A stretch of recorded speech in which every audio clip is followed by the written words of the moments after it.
This is a Screamer Killer that I painted recently to add to my Tyranids. It's a lovely model and the paint job's okay.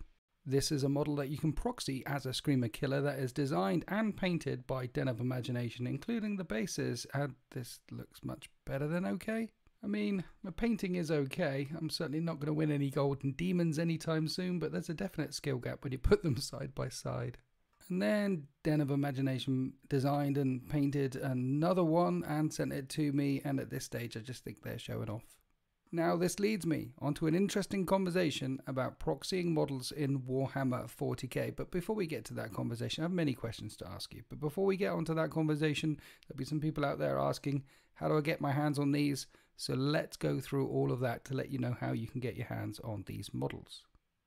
So for those of you that don't know, Den of Imagination, they sponsor this channel, the largest painting studio in the world. They painted my orcs, they painted a bunch of the 30k stuff that I use, the Death Guard, the Sons of Horus.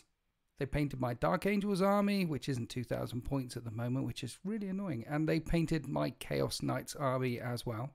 They also painted the Outcasts and Renegades army that I'm building up. My Proxy counts as bad guy Imperial Guard things, and we'll get to that at the end as well. And they also designed games.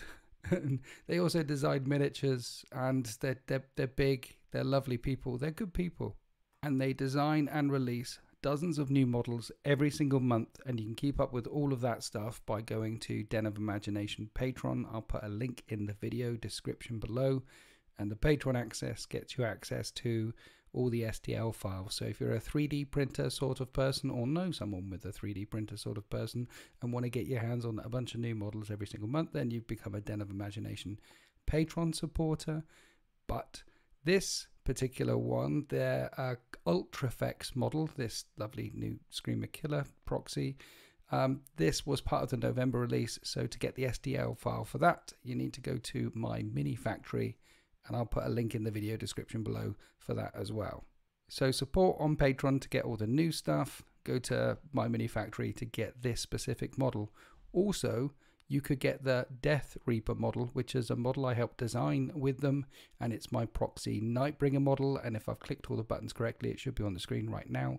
But they designed and painted this thing as well, which is absolutely beautiful, and you can get that from my mini factory.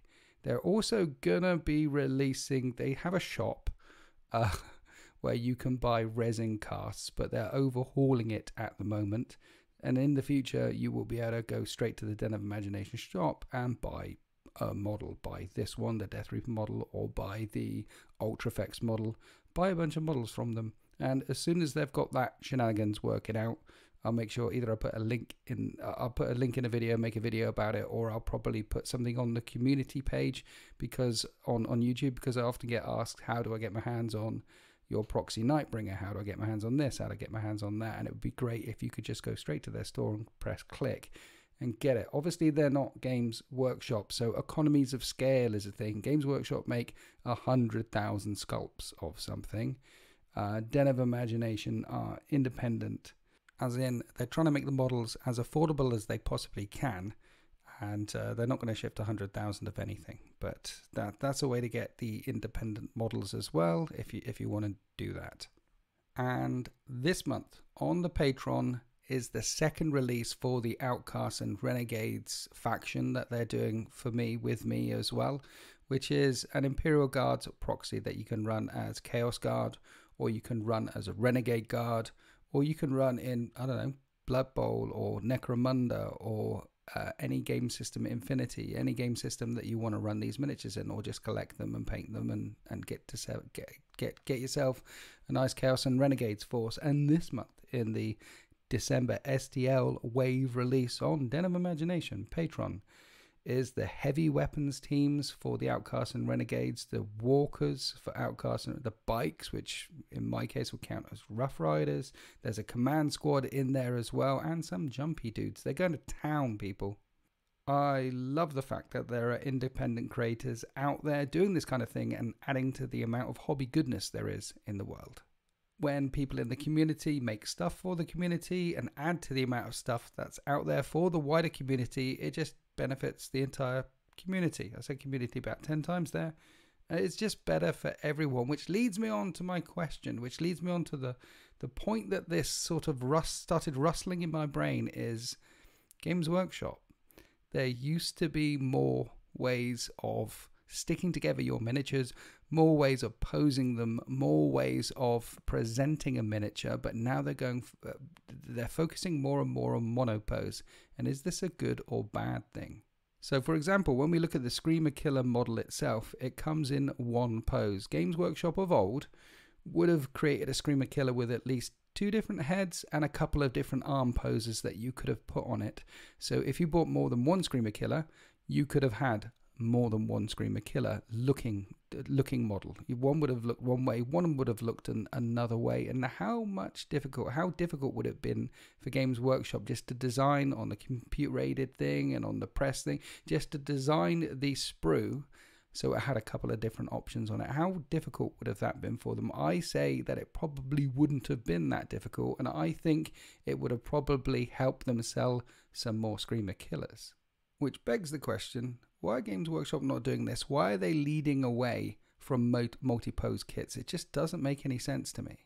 I talked about how good it is for the community to have as many options as possible. Does Games Workshop not recognize this or not care about this? Because something changed upstairs in Games Workshop, and now we're getting more and more and more monopose, single pose design miniatures. And I would argue that change is leading a percentage of your audience, a percentage of your customer base away to third-party manufacturers to find different designs and other things that they can use in their collection to customize and personalize their collection more. I feel like they're driving potential customers away, and I don't know how big a percentage that is. And I'd like to ask the comment section, are you one of those people?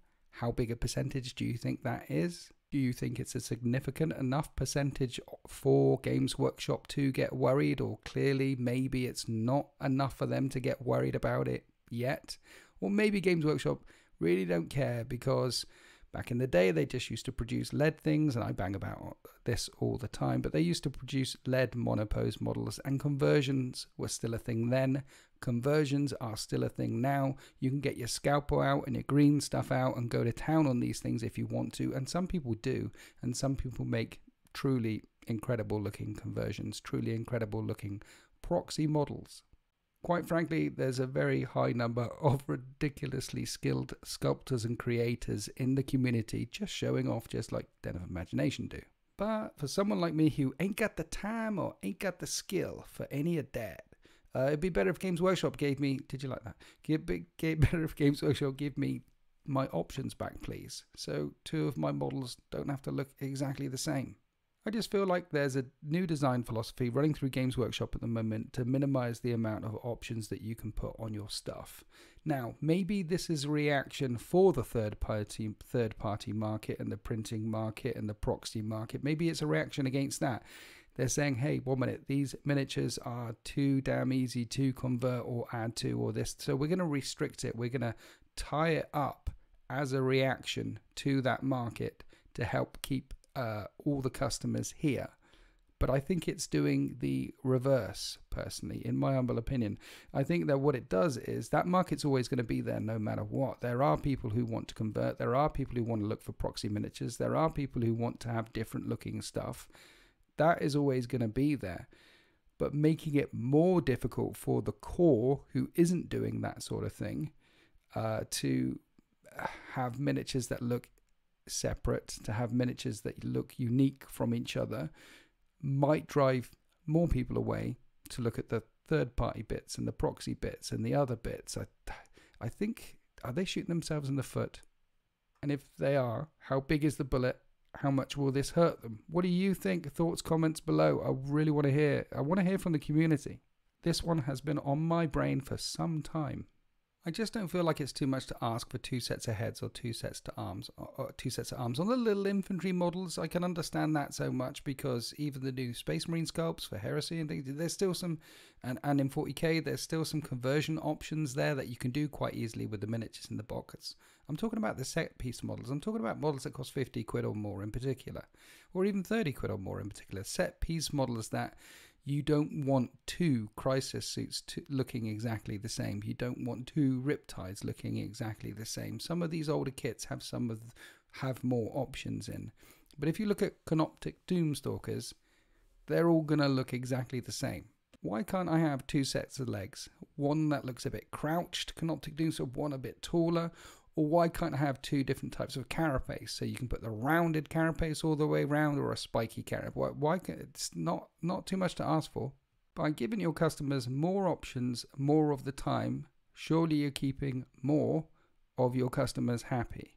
And when you don't do that, a certain percentage of your customers will look to other sources for their happiness. I don't know what that percentage is. Is it just 1%? Is it high? I don't know. So that's what I'm throwing out there to the community today. Please chat away in the comment section below. I'll be very interested to hear all your thoughts, feedback, opinions and things. In the meantime, if you want to support Den of Imagination and get access to loads of STL files for 3D printing, then Patreon is the way to do it. Den of Imagination obviously do loads of painting as well. So if you're thinking of getting some commission work done, you can do that. And they also supply all their own bases and things. They're really good. They're good people. 10 out of 10 would bang. Anyway, thank you for listening to this video. Happy wargaming.